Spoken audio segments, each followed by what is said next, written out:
आप लोगों का स्वागत है इस चैनल के माध्यम से। आप लोगों को आज हम पुष्य भूति वंश अर्थात वर्धन वंश के बारे में करते हैं। बहुत बढ़िया टॉपिक है। इस टॉपिक के अंतर्गत बहुत सारे क्वेश्चन आते हैं, ध्यानपूर्वक ध्यान दीजिएगा। इसके पूर्व जो भी क्लासेस हुए हैं आप लोगों को पूर्णतः सब जो है सुचारू रूप से पढ़ाया जा चुका है। आज हम पुष्यभूति वंश के बारे में चर्चा करते हैं। पुष्यभूति या वर्धन वंश के संस्थापक कौन थे? पुष्यभूति, ये ही संस्थापक थे। क्या थे? संस्थापक। पुष्यभूति या वर्धन वंश, ज्यादातर क्वेश्चन आता है वर्धन वंश के संस्थापक कौन थे, तो आप लिखेंगे पुष्यभूति। इनके बाद लगभग और 4 राजा हुए हैं, मतलब 3 राजा हुए हैं, 3 वर्धन वंश की राजगद्दी पर बैठे, किंतु स्वतंत्र घोषित नहीं। नरवर्धन, आदित्यवर्धन, राज्यवर्धन प्रथम, पुष्यभूति, नरवर्धन, राज्यवर्धन प्रथम और आदित्यवर्धन। यहाँ तक का इतिहास थोड़ा गौड़ रहा है, बहुत प्रभावशाली नहीं रहा। लेकिन इनके बाद जो शासक आते हैं अर्थात आदित्यवर्धन के पुत्र का नाम होता है प्रभाकर वर्धन। प्रभाकर वर्धन एक प्रभावशाली शासक वर्धन वंश के होते हैं। ये प्रभाकर वर्धन जो है, जब राजगद्दी पर बैठने के बाद ही अपने आप को स्वतंत्र घोषित करते हैं, पहली बात। दूसरी बात, ये महाराजाधिराज एवं परम भागवत की उपाधि धारण करते हैं। तो यह एक स्वतंत्र, ये प्रभावशाली है। ये राजगद्दी पर 504 ईस्वी में बैठते हैं राजगद्दी पर। उसके बाद जो है 505 में इनका पुत्र, इनके देहावसान के बाद इनका पुत्र राजगद्दी पर बैठता है, राज्यवर्धन। इनको 2 पुत्र होते हैं। कौन कौन? राज्यवर्धन एवं हर्षवर्धन। एक पुत्री भी होती है, पुत्री, जिसका नाम होता है राज्यश्री। इसका भी इतिहास के बारे में जिक्र है, इसलिए इसका भी नाम लिखा जा रहा है। राजगद्दी पर बैठने के बाद जो है, इन्हीं के शासनकाल में हुणों का आक्रमण होता है। इन्हीं के शासनकाल में, प्रभाकर वर्धन के शासनकाल में हुणों का आक्रमण होता है, जिसे विफल करने के लिए राज्यवर्धन और हर्षवर्धन को भेजा जाता है। अपूर्णतः दोनों में सफलता अर्जित करते हैं। प्रभाकर वर्धन के बाद 505 ईस्वी में राज्यवर्धन राजगद्दी पर बैठते हैं। राज्यवर्धन राजगद्दी पर बैठते हैं। राज्यवर्धन के समय ही राजश्री का विवाह जो है गृह वर्मा से होता है। कन्नौज के शासक गृह वर्मा से होता है राजश्री का विवाह जो है। और गृह वर्मा जो है, कन्नौज एक सेंटर में होने के कारण कन्नौज शासन राज्य का अधिग्रहण शशांक, गौड़ शासक शशांक लेना चाहता है, जो बंगाल का शासक होता है। बंगाल का शासक, जिसे गौड़ शासक कहा जाता है, शशांक।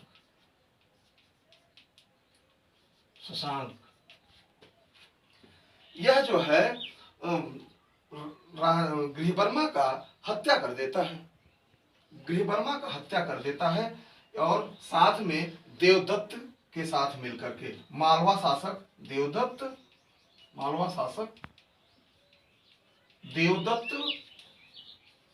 और शशांक मिलकर के गृहवर्मा की हत्या कर देते हैं। इसका समाचार राज्यवर्धन को जब मिलता है तो राज्यवर्धन बौखला जाते हैं, जो है बहुत ज्यादा क्रोधित हो उठते हैं और तुरंत जो है देवदत्त पर आक्रमण करते हैं, मालवा नरेश पर आक्रमण करते हैं और देवदत्त की हत्या कर देते हैं, देवदत्त को मार डालते हैं राज्यवर्धन। लेकिन किंतु वापस आते समय राज्यवर्धन की हत्या जो है एक इसे कर देता है, जिसका समाचार सुनते ही हर्षवर्धन को प्राप्त होता है। हर्षवर्धन जब भाई की मृत्यु का समाचार सुनता है कि धोखे से शशांक उनकी हत्या कर दिया है, तो वह तुरंत कूच करता है और आता है, बंगाल पर आक्रमण करता है और बंगाल गौड़ नरेश शशांक की हत्या कर देता है। और उसके पूर्व जो है राजश्री जो है आत्महत्या करने के लिए भागती है जंगल की ओर, लेकिन किसी तरह राजश्री को पकड़ी जाती है और राजश्री को जो है हर्षवर्धन ले आते हैं, पुनः कन्नौज के राजगद्दी पर बैठाना चाहते हैं, किंतु राजश्री उसे स्वीकार नहीं करती और अपने भाई को वहां का शासन सत्ता सौंप देती है। इस प्रकार से वर्धन वंश की राजधानी पहले कहाँ थी? यह बहुत बढ़िया क्वेश्चन। थानेश्वर। थानेश्वर कहाँ थी? थानेश्वर वर्तमान में जो है थानेश्वर का चंडीगढ़ के पास है। तो थानेश्वर है पहले जो है राजधानी, बाद में थानेश्वर से वह राजधानी कहाँ हो जाती है? कन्नौज। जब राजश्री के द्वारा कन्नौज का शासन सत्ता संभालने को दिया जाता है हर्ष को, तो वह अपनी राजधानी कहाँ बना लेता है? कन्नौज बना लेता है। कन्नौज जो है एक सेंटर होता है, भारत का सेंटर होता है। यह अंतिम हिंदू सम्राट होता है जो पंजाब, बंगाल, मालवा आदि क्षेत्रों पर विजित करता हुआ जो है कश्मीर, प्रत्येक क्षेत्रों को बहुत बड़ा एक साम्राज्य स्थापित करता है। अंतिम हिंदू शासक होता है जो बड़ा साम्राज्य स्थापित करने में सफल होता है हर्षवर्धन। हर्षवर्धन का अंतिम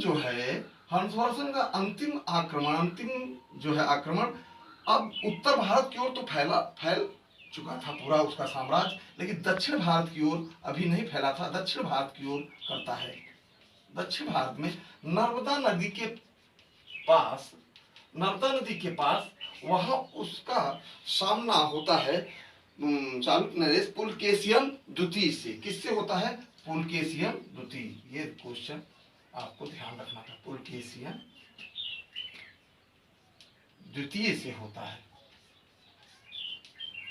जिसमें अभी तक तो हार नहीं हुई थी, जिसमें हर्ष को पराजय का सामना करना पड़ता है। कहाँ ये क्वेश्चन आता है? हर्ष का पराजय किससे होता है? पुलकेशिन द्वितीय से। कहाँ होता है? नर्मदा नदी के किनारे दक्षिण भारत विजय अभियान के तरफ उसका पराजय होता है। इस प्रकार से हर्ष एक महान शासक सिद्ध होता है। और हर्ष के दरबारी कवि कौन थे? बाणभट्ट। कौन थे? बाणभट्ट। ऐतिहासिक नाम है बाणभट्ट। हर्ष के दरबारी कवि बाणभट्ट होते हैं, जिन्होंने हर्षचरित एवं काहे रचना किया था? कादंबरी। हर्षचरित एवं कादंबरी की रचना की थी बाणभट्ट ने। ये बहुत बार क्वेश्चन आया है। हर्षचरित की रचना किसने की थी? बाणभट्ट ने। कादंबरी की रचना किसने की थी? बाणभट्ट ने। बाणभट्ट कौन था? हर्ष का दरबारी कवि था। हर्ष का दरबारी कवि था। अच्छा, इसके साथ साथ स्वयं हर्षवर्धन भी बहुत बड़ा सुयोग्य था। वह स्वयं जो है रुचि रखता था साहित्य से। उसने भी 3 रचनाएं किया है। क्या क्या? नागानंद, रत्नावली,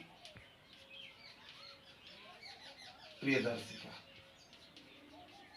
कौन कौन सी?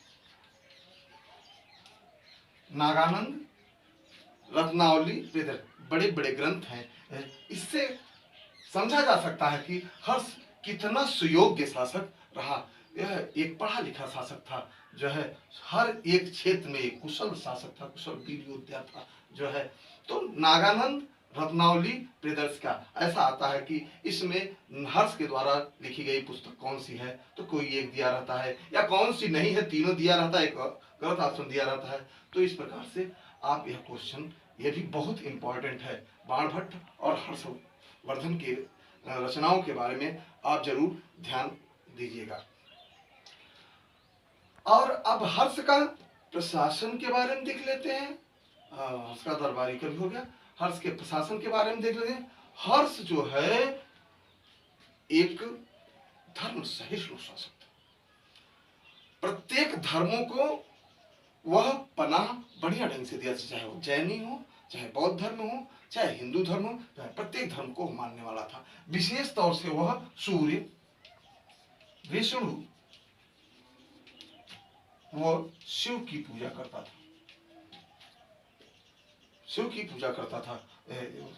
धार्मिकता के विषय में उसको बात कर लेते हैं कि वो धर्म श्रेष्ठ, विशेष रूप से सूर्य, विष्णु और शिव की पूजा कहा जाता है। प्रत्येक 5वें वर्ष वह प्रयाग में एक सभा करता था, जो प्रयाग आज है, यहाँ एक सभा का महामोक्ष परिषद का सभा करता था, जिसमें बहुत सारे लोग, कहते हैं लाखों लोग एकत्रित होते थे और बहुत बड़ा दान देता था। हर्ष अपने द्वारा जो कमाया हुआ धनराशि होता था, 1/4 भाग जो है इस पे खर्च किया करता था। हर्षकालीन सामाजिक जीवन समाज 4 वर्गों में विभक्त था, ब्राह्मण, क्षत्रिय, वैश्य व शूद्र। हर्षकालीन समाज समृद्ध था, जो है ब्राह्मण सबसे समझे जाते थे।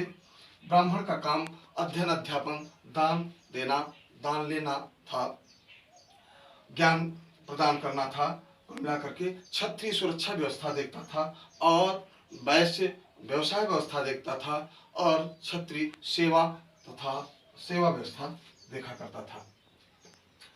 हर्षकालीन जो है सामाजिक जीवन, समाज जो है, समाज में खान पान में मांसाहारी और शाकाहारी दोनों प्रकार की व्यवस्थाएं थी। मदिरा पान भी किया करते थे। हर्ष स्त्रियों की दशा अच्छी थी हर्षकालीन में। वस्तुतः देखा जाए तो सती प्रथा, बाल विवाह, बहुविवाह का भी प्रचलन हर्ष के समय हुआ करता था। सामाजिक जीवन में बाल विवाह, सती प्रथा, बहुविवाह का प्रचलन था। विधवा विवाह नहीं हुआ करता था हर्षकालीन में। हर्षकालीन प्रशासन जो है प्रमुख, हर्ष के सहयोग में प्रमुख मंत्री भी हुआ करते थे। मंत्री परिषद होती थी, जिसे प्रमुख रूप से जैसे हर्षकालीन मंत्री परिषद थे भंडी, सिंहनाथ, कुंतल, स्कंदगुप्त। अब देखिए भंडी का क्या करता था, यह प्रधान सचिव हुआ करता था। यह प्रधान सचिव था, यह प्रधान सचिव था।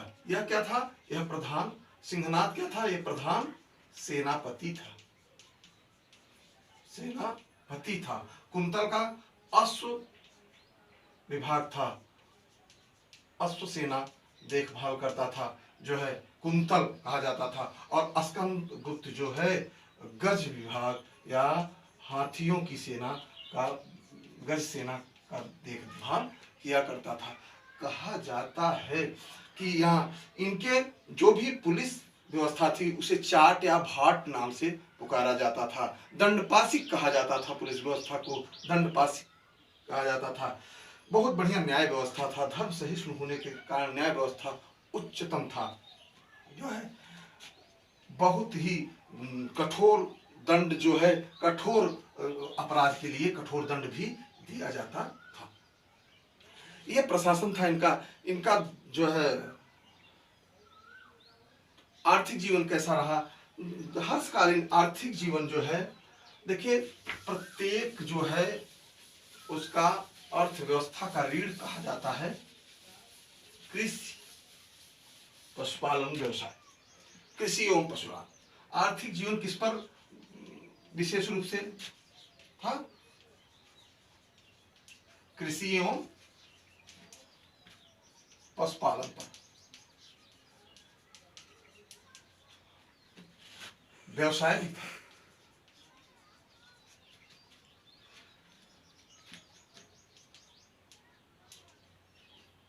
व्यवसाय भी था। विभिन्न प्रकार भूमि, बहुत उपजाऊ भूमि भूमि हुआ करती थी। विभिन्न प्रकार की भूमि थी, जैसे क्या बोलते हैं, ब्रह्मदेय भूमि, यह ब्राह्मणों को दान में दिए जाने वाली भूमि कहलाती थी। ब्रह्मदेय। अग्रहार ब्राह्मणों को निवास, ब्रह्मदेय लिख देता हूँ, ब्रह्मदेय यह ब्राह्मणों को भूमि थी। भूमि समझे ना। अग्रहार, अग्रहार भूमि के बारे में बात कर रहे हैं। अग्रहार भूमि थी जहां ब्राह्मण निवास करते, ब्राह्मणों का निवास होता था। इसे अग्रहार भूमि कहा जाता था। देवदान, यह देवदान कौन सी था? मंदिरों व संस्थाओं के लिए, देवदान वाली भूमि मंदिरों व संस्थाओं के लिए होती थी। गोचर भूमि जो होती थी, चारागाह होती थी। चारागाह, पशुओं के लिए चारागाह की भूमि हुआ करती थी, गोचर। अच्छा, वास्तु, वास्तु वाली भूमि जो है भवन निर्माण के लिए होता था। मतलब भवन निर्माण के लिए, लोग निवास कर, जन सामान्य निवास करने के लिए कौन सी वास्तु भूमि होती थी। और क्षेत्र जो होती थी खेती करने के लिए, खेती करने के लिए, यह भूमि कैसी होती थी? खेती करने के लिए भूमि होती थी। यहाँ जो है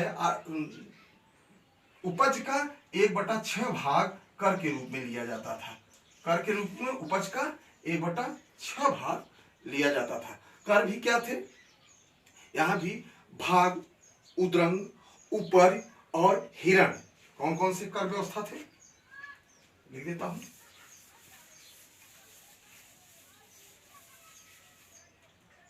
कर में क्या क्या आता था? भाग, उद्रंग, ऊपरी कर और हिरण।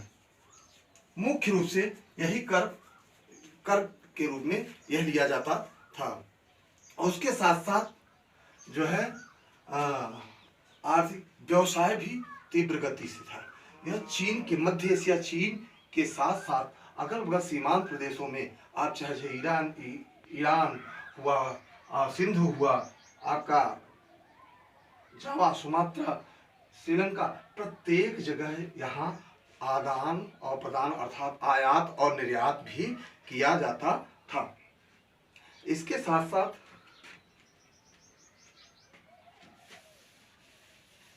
आर्थिक जीवन होगा, सामाजिक जीवन होगा, धार्मिक जीवन होगा। हर्षकालीन जो है, हर्ष के शासन व्यवस्था के साथ साथ इसमें हर्ष में जो है आप देखेंगे हर्ष के काल में ही आता था ह्वेन सांग आया था। ये बहुत पूर्ण क्वेश्चन। ह्वेन सांग भारत आया था हर्ष के शासन काल में। ह्वेन सांग आया था, जिसने कौन सी पुस्तक लिखी थी? CU की। कौन सी पुस्तक लिखी थी? CU की। आया कब था? ये भी क्वेश्चन बहुत बार आता है। तो 1629 में। कब आया था? 1629 में आया था। और कब तक रहा? 1645 तक यह रहा। ह्वेन सांग कहा जाता है 15 वर्षों तक यह रहा। जब यह पढ़ा करता था लगभग 10,000 जो है बौद्ध भिक्षु नालंदा विश्वविद्यालय में रहा करता। नालंदा विश्वविद्यालय में अध्ययन करता था, तो उसमें 10,000 बौद्ध भिक्षु रहा करते थे। कहा, ह्वेन सांग के अनुसार कहा गया था 100 गांव,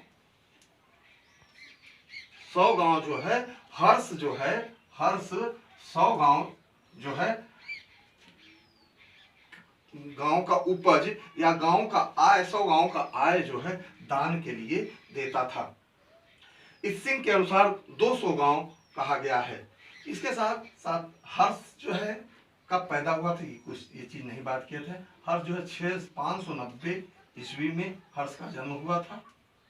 और 606 ईस्वी में 16 वर्ष की आयु में 606 ईस्वी में राजगद्दी पर आसीन हुआ था।